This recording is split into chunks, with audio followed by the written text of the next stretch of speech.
then. For we realize in you we move and have our being. And we've come to bless thy name for blessing us. While we pray, we want you to search our hearts and try us to know our thoughts. And see if there be any wickedness in us. Lead us in the way everlasting. And if you should find anything that's not right, cast it into the sea of forgetfulness, where it shall never rise to condemn us in this world, neither in the world to come. Hear our prayer, O Lord. Give ear unto our supplication. Have mercy upon us in a time like this. Stretch out your almighty hand in the name of Jesus. Somebody needs you tonight, Lord. Somebody's waiting on you tonight.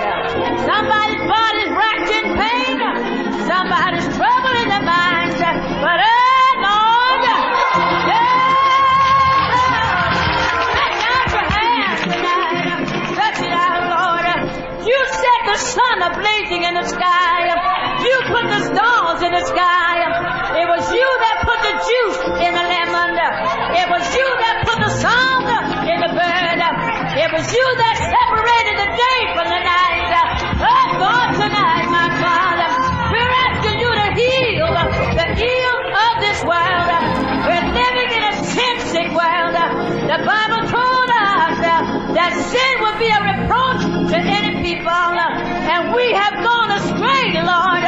But we're asking for forgiveness. Try us one more time. Take away the chains from our country. Heal our country tonight. Our country is sick. Oh, God, our country is sick. But fix it tonight, Lord. You can fix it, Jesus. You know how to fix it. You gave us the remedy for it to be fixed. You said if my people that are called by my name would humble the heart and pray and seek my face, then would I hear from heaven and I would heal the land. Oh, healer of the land, heal us tonight. Oh, valiant soul, solve our problems, rebuke the devil, cast out all sin and evil everywhere. Remember the president of our nation, the governors of our states, the mayors of our cities, every black man, every white man, every rich man, every poor man. For we are the heavenly Father's children, and you love us one and all. Thanks be to God. God, I thank you tonight, because you've just been good from the rocking of our cradles until this present moment. And for these things we say thank you, Lord. For these things we say thank you. For everything we say thank God. Oh, glory be to God. We say thank you, Lord. And when the trees shall clap their leaves behind. It's Politics and Grits with Kevin Peterson. September 8th. I'm thinking about November 8th, Election Day in a couple months. But it's September 8th. We just passed our preliminary elections this past Tuesday. We're going to talk about that mostly during this hour of Politics and Grits. The first hour, you heard an interview between me and our newly elected state senator, Liz Miranda. Liz Miranda was on a couple weeks ago, and we talked about her ambitions to be state senator, and she won on this past Tuesday in a crowded race. And some folks believe that it was a tightly contested race, but she came out victorious in a significant way, and we're sort of happy for her. You heard her interview. As I was sort of listening back on it, I was catching some of the subtleties of her talk with me, and the sophistication in some ways in terms of how she was talking about the needs of the district, ranging from maternal health care to reparations, to matters of education, to matters of interracial relations within the district. Liz possesses a very, very keen sort of understanding and awareness of what's going on politically.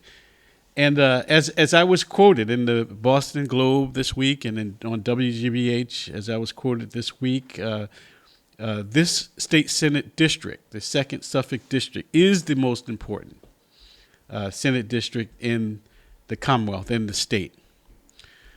Precisely because the needs and the concerns and the so-called the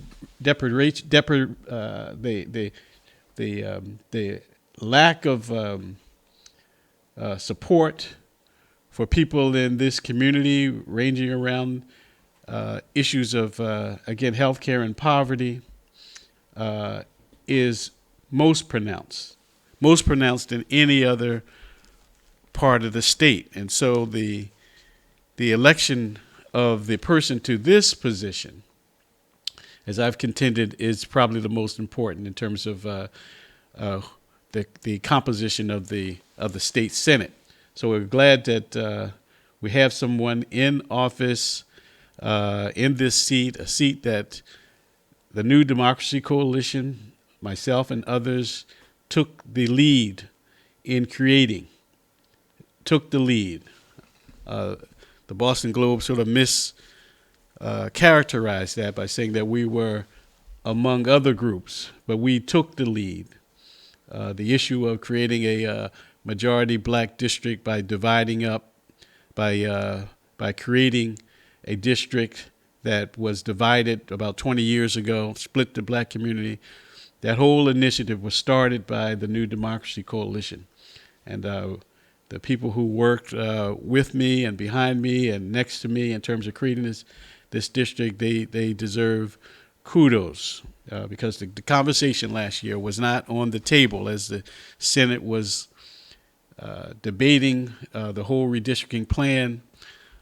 It was people from the New Democracy Coalition, our organization, who came to the fore and met with the Senate redistricting chair for, I believe there were 7 different distinct meetings where we hammered out what this district looked like, because we needed a district in the Senate that reflected the needs and the concerns and the aspirations of black people, particularly within the city of Boston. So we have the district, and now I think we have a good new senator, state senator-elect Liz Miranda. We hope she'll call in and say hello.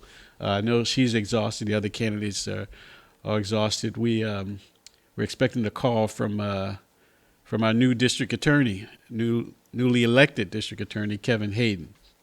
He was on the show a few weeks ago. He came on twice, I think, during the campaign and talked about his agenda for the district attorney's office, and that looks promising. Also, I'm enamored. I'm really impressed with him to the extent that he's thinking about that office as in terms of being a public service. So his talk around creating an office of civic engagement within the district attorney's office, folks.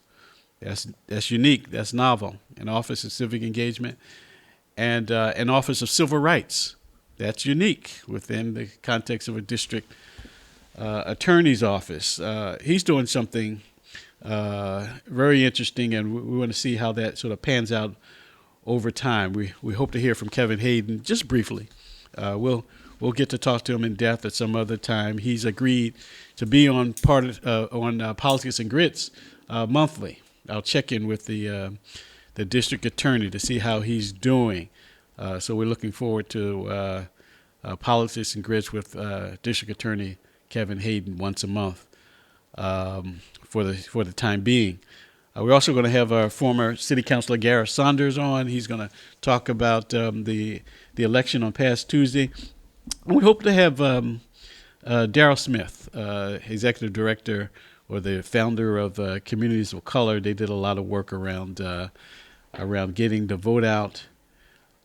We've invited a couple of reverends in our community, Reverend Willie Bodrick of 12th Baptist Church and Art Gordon of St. John's Church, along with Will Watkins of the Urban League, to talk about their Souls to the Poll project this past Tuesday. Want to get a sense of the challenges and the opportunities they found in their efforts this past Tuesday in terms of getting the black church in Boston mobilized, electrified, moving beyond all the preaching and the sacred engagement on Sunday morning.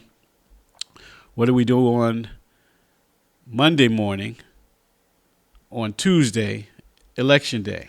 And so they were focusing, moving from Sunday morning worship to Tuesday morning political engagement. It is a poor ministry that only focuses on the saving of souls on the personal level on Sunday mornings without emphasizing the importance of saving the souls as they persist within the community. Saving their souls in terms of the provision of material needs that are out there in the community, people who are suffering, people who are traumatized by gun violence or traumatized by poverty, and we see that disproportionately in the black community. So what Reverend Willie Broderick and Reverend Art Gordon and our brother Will Watkins at the Urban League is doing is extraordinarily important. We want to lift up their work, and we want them to come on and talk about the work that they did this past Tuesday. They got featured prominently in the Boston Globe around the work that they were doing in terms of souls to the poor. So I want to just put some questions to them and have some conversation about how they were targeting their effort. What churches participated? It'll be interesting to get a sense of out of the easily hundreds of black churches across the city, which churches participated, how many parishioners across those churches participated. What did they focus on, just in terms of mobilizing voters? How granular did they get in terms of identifying voters in specific wards and precincts? Ward 12 and Ward 14, something I'm interested in. This is kind of inside baseball, but Ward 12 and Ward 14 are those wards within the city of Boston that really predict the electoral vibrancy of the community, what interests them in terms of voting. So Reverend Willie Broderick, if you're there, Reverend Art Gordon, if you're there, I hope you're listening. Reverend Will Watkins, Brother Will Watkins, if you're there, join us this morning. It's calling you to the Politics and Grits breakfast table. Want to get a sense of how you're doing. I want to start off just this hour, just briefly, because I invited a guest on. I would call him a special guest, a former Representative Byron Rushing. Invited him on this morning, and he's in retirement. He was retired from his race some years ago. The voters chose not to elect him into office after nearly 30 years of being in the House of Representatives, Representative Byron Rushing. And so he's in retirement, and he seems to be enjoying retirement, and he served the Commonwealth well. He served the black community well. One of the most prominent members of the Black Legislative Caucus. I believe he might have been one of the founding members of the Black Legislative Caucus. If not, he was there at the very beginning and provided extraordinary leadership in the Commonwealth, representing mostly the South End, which at that point was a distinctly black and Latino community, a rainbow community, as our former state rep Mel King would say. It was a rainbow. And so Byron Rushing represented a stellar kind of leadership in our community. And I remember engaging Representative Byron Rushing as a young reporter at the Bay State Banner. I was just coming into the career of work as I was finishing study at Boston University and started work at the Bay State Banner, and had the opportunity to talk with Byron Rushing, Representative Byron Rushing, as he was doing his work on Beacon Hill, and Among the things that I realized was that Rep. Byron Rushing was a hero, a real leader around the reparations issue, an issue that is so dear and near to me, reparations. And he worked with the late, great Senator Bill Owens in terms of filing and fostering a reparations bill, a bill that was eventually replicated across the country. Started in Boston. The reparations legislation started in Boston, folks.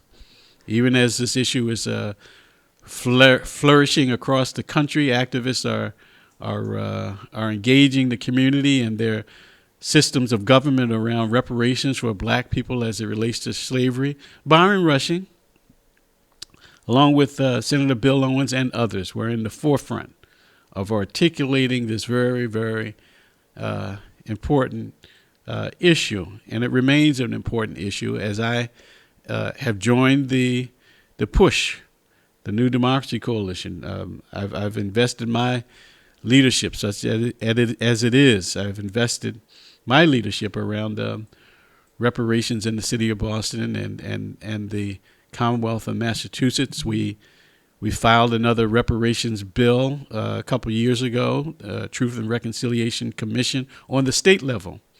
Liz Miranda and Nick Collins were part of that push on the state level.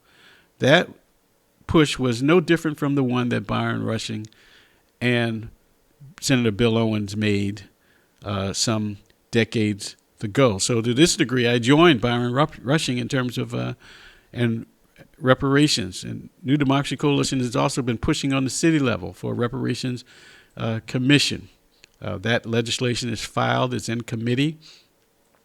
New Democracy Coalition will have the authority to appoint members to that commission along with some other groups. New Democracy Coalition called for the reparations bill in the city of Boston. We called for an apology for the city's complicity around the slave trade, and those things have happened.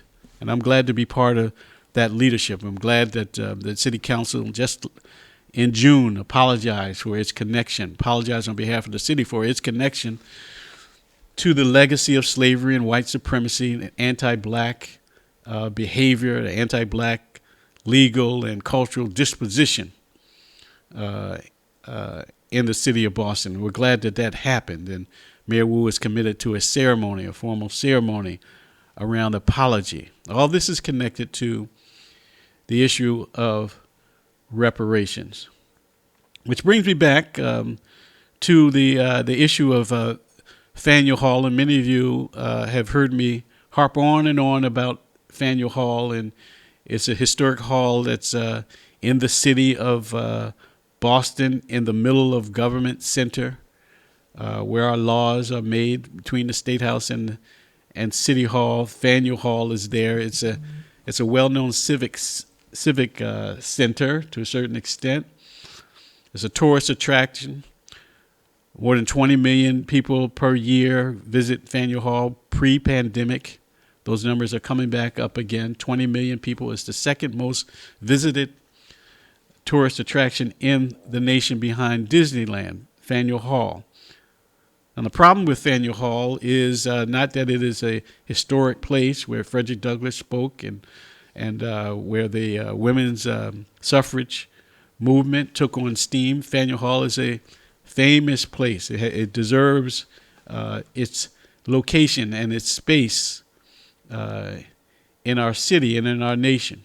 Many people come flocking to this place called Faneuil Hall. The problem with Faneuil Hall is that it is connected to an infamous slave trader, Peter Faneuil, a slave owner, a person who denigrated the very existence, the very humanity of black people.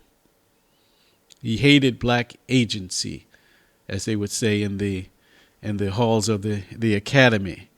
He was opposed to the agency of black existence. He was a racist. And we can't deny that. It's in the history books. He sold slaves. He owned slaves. In his will, he gave away those slaves. And so in Boston, we've used Faneuil Hall as a prop, as a metaphor, so to speak, around the whole issue of reparations. We connect the renaming of Faneuil Hall to a larger restorative justice project, a reparative justice project, a project connected to civic repentance and social and civil reconciliation. Faneuil Hall, we've used it as a way of being more expansive in our thoughts around how we can deal with the issue of white supremacy in the city of Boston. And the issue of white supremacy in the city of Boston is clear. We look at all the social indices along the lines of race. The issue of racism in Boston is clear in September 2022. You look at the income gap between whites and blacks in the city of Boston. I don't need to repeat the numbers, but it's dramatic. We look at the high school graduation between whites and blacks in terms of our public schools, it's dramatic. When we look at simply the life morbidity, the length of life in the city of Boston between whites and blacks is dramatic. The legacy of slavery and the connection to systemic anti-black racism in the city of Boston persist in 2022. And so I bring up Byron Rushing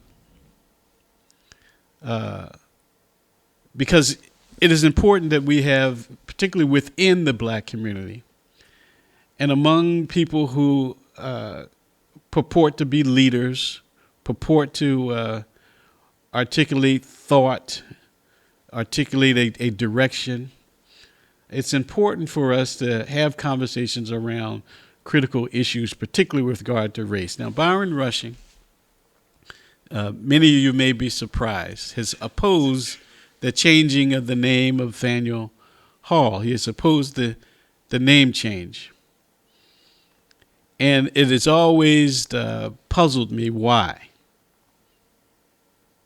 I trust Byron is listening right now, and I hope that he'd call in. I asked him to come into the studio to have this debate, which is an important debate. It's not an antagonizing debate. It's not a debate that's grounded in malice or anything. I love Byron Rushing as much as I love anybody else on this planet. We're all children of God, but I am distinctly perturbed about Byron Rushing's position around the Faneuil Hall renaming project as it is connected to a larger anti-racist narrative in terms of addressing the issue of reparations.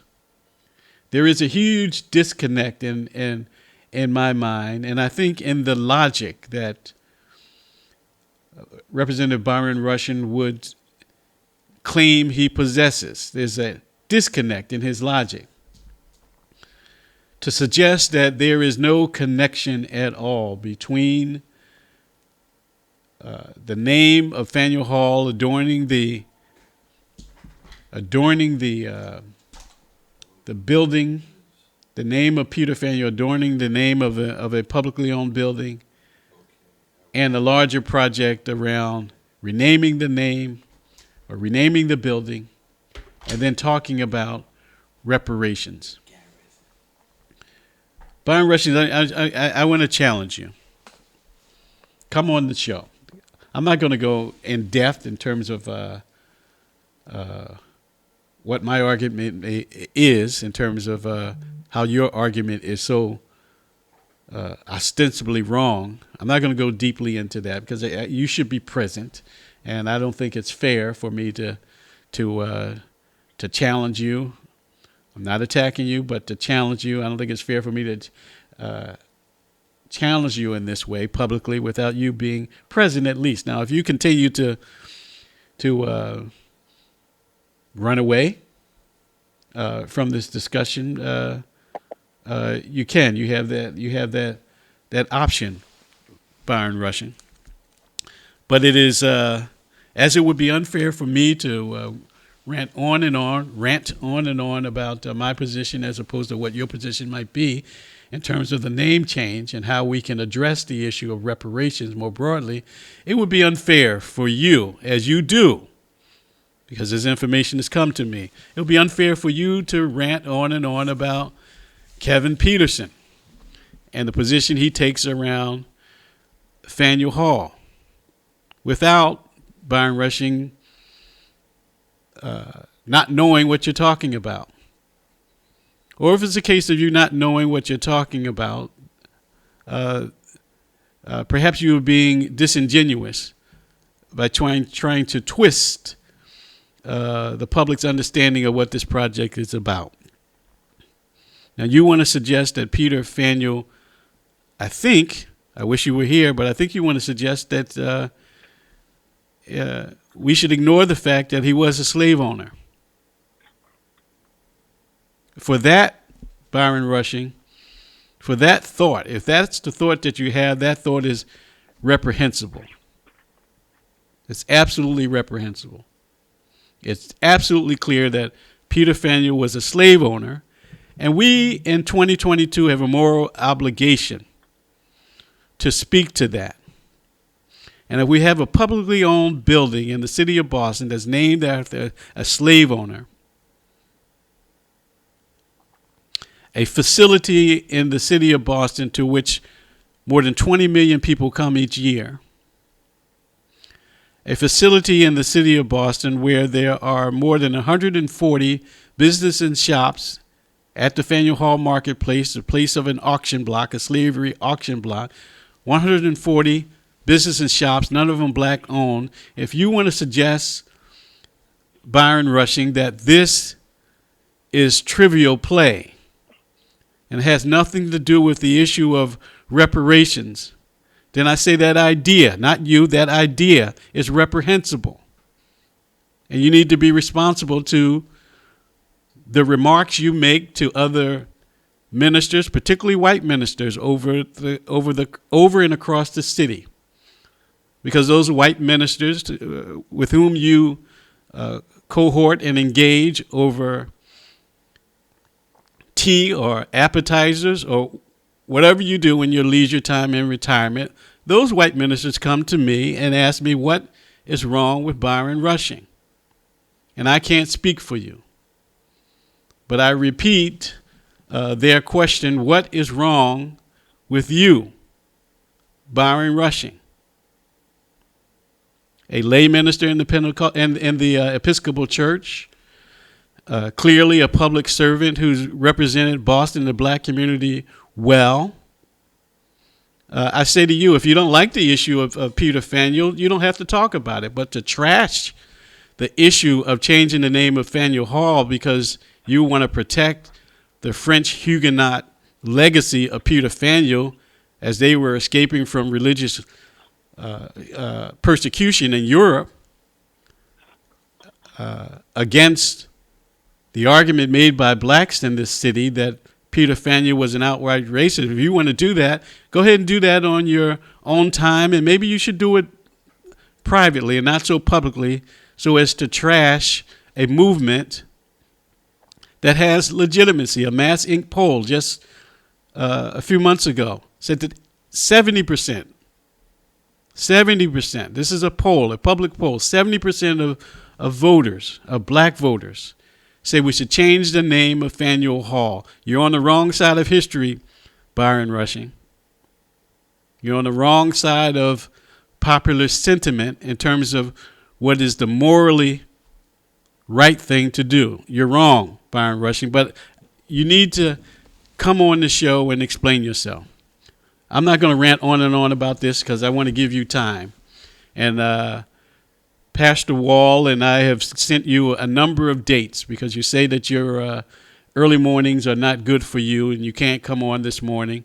I respect that, but we have some afternoon hours for you to come into the studio and have the conversation with me. I'm ready for you. And there's no way in my mind that you're going to convince me that Peter Faneuil wasn't a racist. And there's no way you're going to convince me that we should continue to glorify the name of Peter Faneuil on this building. I'm sorry. So I welcome you on. I'm looking forward to having a formal debate. I've only touched the tip of the iceberg around this Faneuil Hall issue and you, Representative Rushing. So I'm not angry, but I want to be clear. And as a man, I want to be as masculine as I can be, Byron Rushing, in terms of challenging you. Now, it may not be an issue of masculinity, but I am a man, so I come from my biological position and location. You're a man, and you come from your biological position and location. So the challenge is from one person to another. One man, a black man in the public square, challenging you lovingly to come to this debate. We'll get back to this soon, Byron Rushing. I hope that you come on. We'll continue to make this call. We'll continue to engage you in the city around this issue of changing the name of Faneuil Hall. We're going to transition quickly now to talk about elections. This past Tuesday in the city of Boston was a momentous election day in some ways. We talked about the state Senate race. Hopefully we'll hear from our state senator, our newly elected state senator, Liz Miranda, if not today, sometime soon. The newly elected DA, Kevin Hayden, says that he's going to call in. All these folks are exhausted, so I wouldn't be surprised if they couldn't.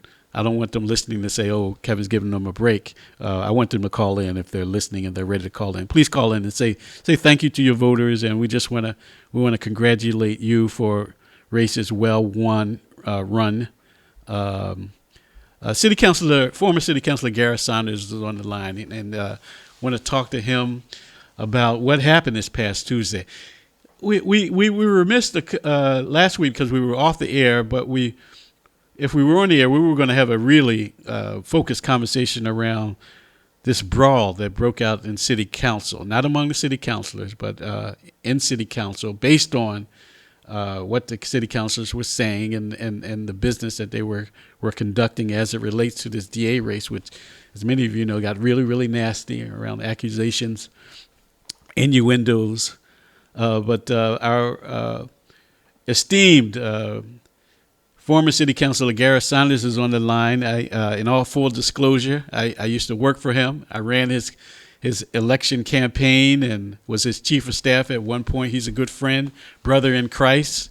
Had the opportunity to sit with him recently in fellowship to talk about our reparations movement. He says he's going to be helpful. But I wanted him to come on this morning to talk about the election and get his perspective, particularly around the DA's race, Kevin Hayden and brother Ricardo Arroyo, and what he saw there, and then maybe talk a little bit, just for a few minutes, about the state of the city council and maybe even reparations if we get a time. Good morning, Gareth Saunders, former Boston City Councilor. Good morning, sir. How are you? Good morning, Mr. Peterson. I'm doing well, and how about you? And I hope your listening audience is doing great this morning. I hope they are. I hope they are too.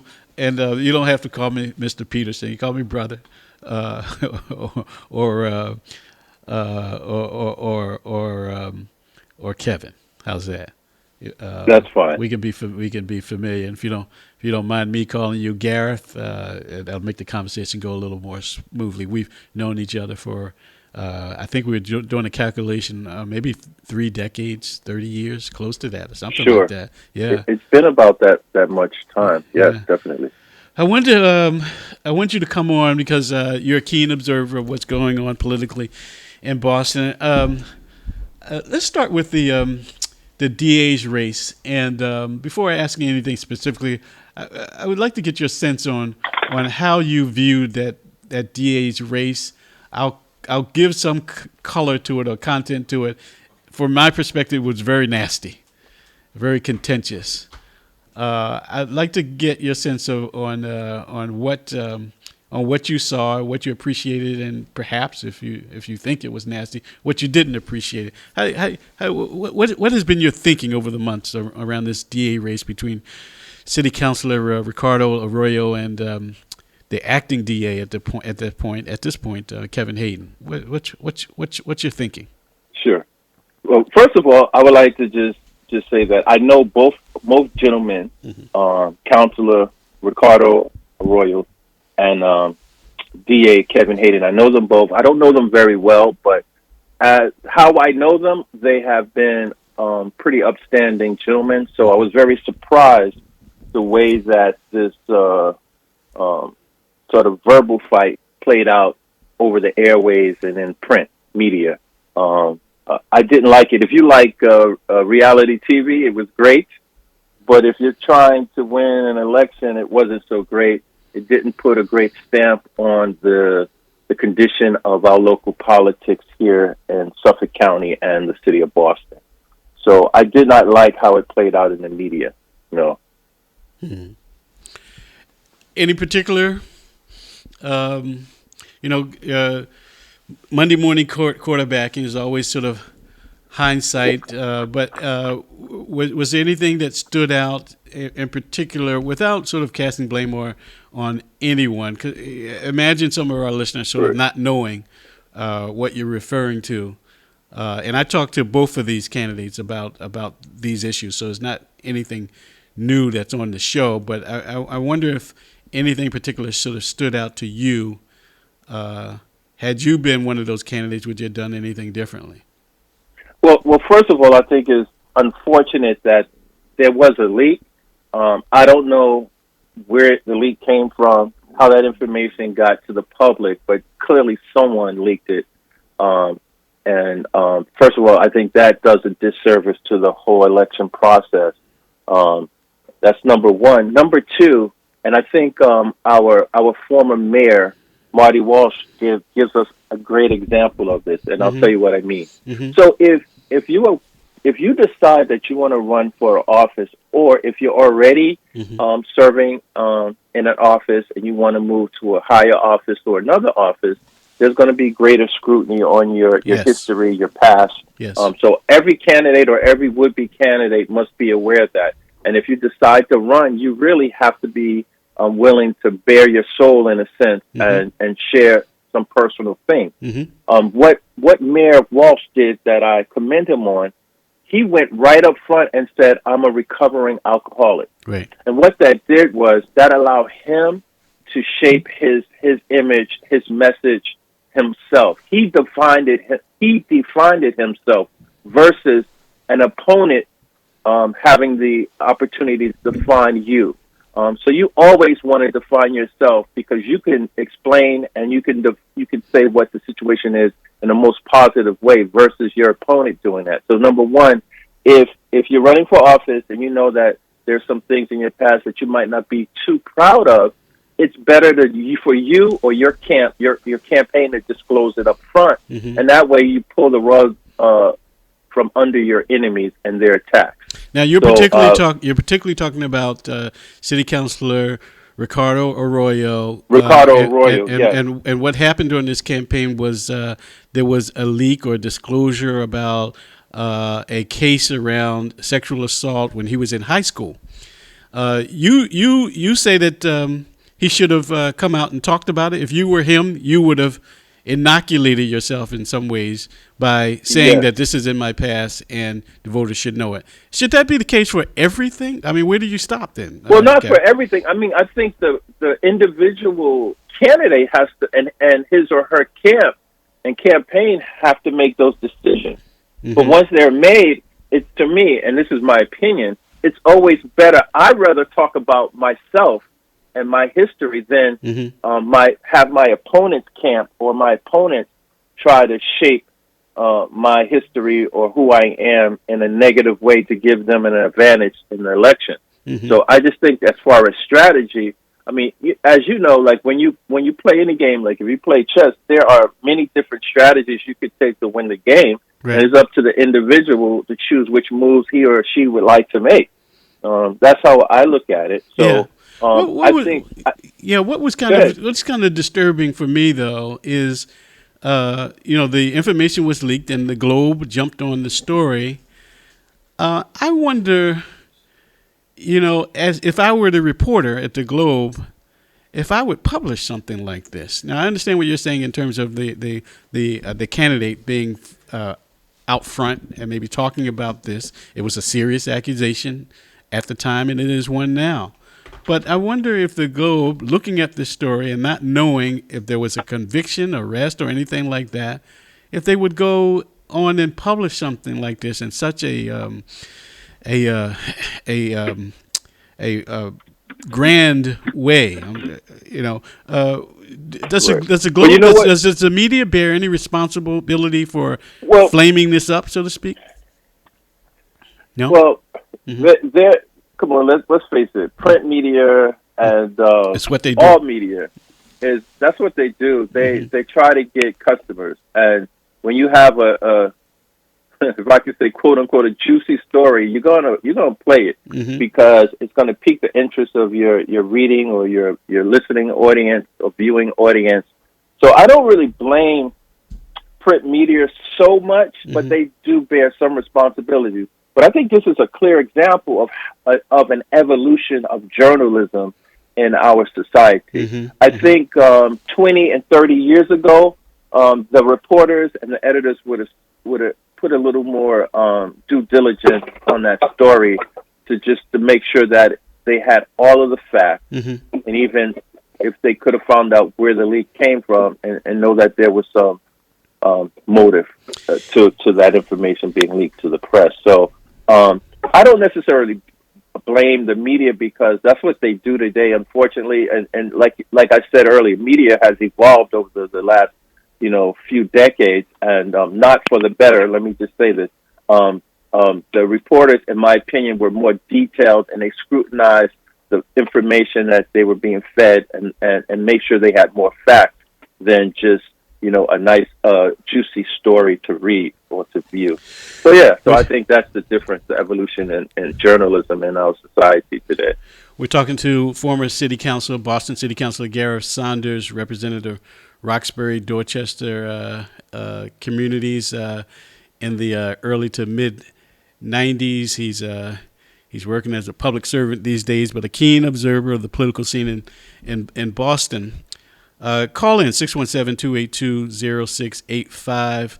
Just got a text that our Senator-elect Liz Miranda is going to call in the next hour. Looking forward to congratulating her on her on her victory. Gareth,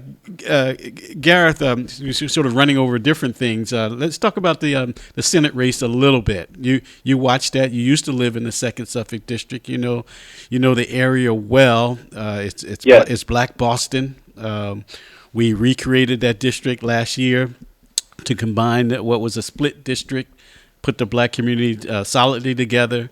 We now have another a state senator who is black, Liz Miranda. You watched this race. Give us your overall view on what you saw, and were you surprised by Liz Miranda? I know you'll say no, you weren't surprised at this point, but were there any surprises in the race at all? Well, it was not a surprise to me per se. First of all, let me congratulate. I'm going to call her. I know it's a little early. I'm going to call her Senate-elect Liz Miranda because in the final election, I believe she doesn't have a Republican opponent. So it's just a matter of the calendar. She will be our next senator from the 2nd Suffolk District. And congratulations to her.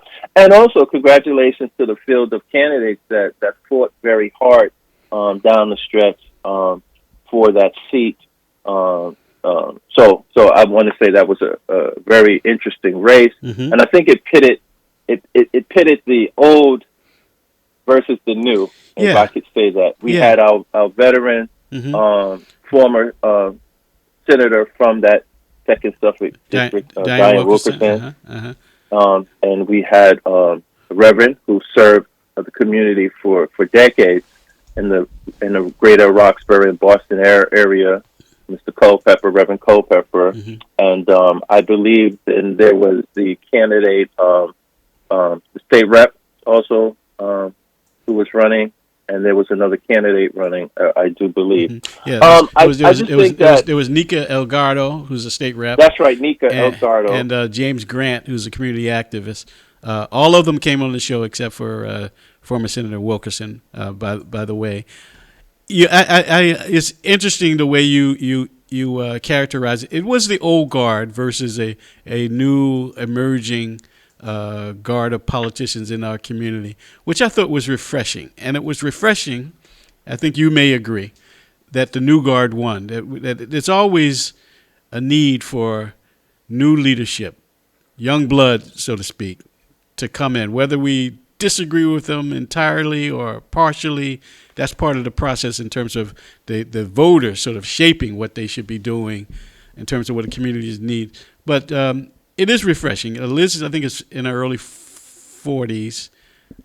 Nika, I think, is in her early 40s also. That was refreshing, right? But you know what? You know what was also refreshing, Kevin, is that we had a good crop of candidates. Yes. You know, yes. we had two current legislators, and we had a former legislator and a community activist. So I think the district would be in good hands. Which one of them would have won this race? To me, it was like a roll of the dice for those who gamble, because it was so much like questionable. You didn't know, if the veteran would give a great challenge and pull it out, or if some of the newer elected officials would shine, or if the grassroots candidate would have, made some noise. So I think that's what made it excited. I think Representative Miranda ran a very good race. She and the other candidates did cover the district well. I have heard from people. So I think it's a win-win for all the people of Second Suffolk District. We have someone who has electoral experience, someone who has proven that she loves her community and the city of Boston and Suffolk, the Second Suffolk District. So I'm excited to see what's going to come out of the Second Suffolk with new leadership. But one thing I do want to say about veterans of politics in our city, it's very important that we hold them in a good esteem and a certain amount of respect because of the work that they've done. Yeah. Because I'm one of those veterans, we help plow the road that some of these new and upcoming and innovative and very intelligent new elected officials that are rising on the scene.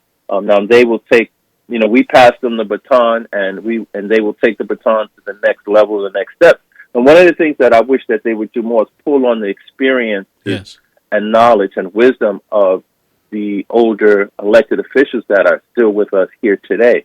I think that's important. We will not always agree on everything, because if two people agree on everything, one of them is useless. I remember hearing that quote one time, and I do believe that. So I think it's important that the older, wiser people who still are alive and live in our communities, they still play a role. And I think the younger politicians would be wise to call, email, or reach out to some of us who have seen some of the challenges that they're facing. And it's amazing, Kevin, as you know, many of the battles that you and I fought in the 1990s, people are still fighting today. And in some instances, it's gotten worse.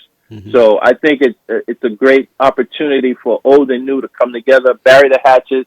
Sometimes we say, in the heat of the campaign, and we get emotional, sometimes we say things that are not so flattering about our opponent, and sometimes we shouldn't. But that's the nature of a heated race sometimes. But once that's done, once the dust has settled, it's important, I think, for the victors to reach out to the other people who ran, or other people in the community who have served as legislators, and pull on our knowledge, because with Senator-elect Miranda's new innovation and ideas, I'm sure she has many of them. But also, it'd be good to use some of the older former elected officials as a soundboard, or at least just get our perspective on what we had to fight through and what we had to deal with, in ways that we had garnered victories, and ways that our opponents and enemies defeated us. So I think it's a good mix of old and new. Let's get together, let's talk, and let's move our community forward in a very positive way. I know we just have a few minutes left, but we didn't even talk about the statewide races. Andrea Campbell was victorious in terms of the Attorney General primary. And congratulations to her and her camp. Right. Wonderful. We had not a misstep, but fell short in terms of the race. Tanisha Sullivan waged against Secretary of State Galvin. She's very promising. She's the head of the Boston NAACP. We want to wish her congratulations for just being courageous enough to get out there and to run statewide. All I want to say to her, and I think you might agree, Gareth, is that Galvin's not going to be there forever. This might be his last term, so she may take. You know what? Yes, I agree with you. And first of all, I would say to her, it's always good to get your feet wet and feel the pulse of being in a campaign. And congratulations to her, even though she didn't win this time. But, most people, they run more than once before they win. That's right. So I would also encourage her to run in 4 years, or, who knows what's in store in the future. But I think she has a great opportunity if she's willing, and her supporters are willing to run again in 4 years. That might be the right timing for her to be victorious. So I hope she considers to run again and not be a one-time candidate. That's right. Gareth Saunders, former Boston City Councilor out of Roxbury, Dorchester. We got to wrap up this hour. We barely scratched it. Gareth, I hope you'll come on regularly as a commentator around all things politically. I've invited you. I would be honored, Kevin, to do that. Just contact me. Yeah. Okay. We'll include you. We got to go into the other side of the hour. Sure. Edwin Sumter. Thank you again, Councilor Saunders. We'll talk to you soon. Kevin, I just want to say all the candidates in Suffolk County, City of Boston, and statewide, congratulations to all the victors, and those who didn't win. Hold your head up high, and if you really have a passion for leading, run again. No. Thank you again, Councilor Saunders. I know we got some callers, but we got to get them on the other side because we got to break. Thank you again, Councilor Saunders. Talk to you soon. Thanks, Kevin. Have a great day. We got our man Edwin Sumter. He's going to be on the other side of the hour after the break. We got to wrap up. Real tight hour. We got our political consultant Daryl Smith coming in. He leads the group Communities of Color. I want to talk to him about Souls in the Polls and the efforts that he's done. He did just this past campaign season in terms of creating forums. We'll be right back on Politics and Grace with Kevin Peterson. Give us a call in the next hour. The lines will be open. Hopefully we'll hear from Kevin Hayden and Liz Miranda, two recently victorious candidates. We'll be back on the other side of the hour after this short break.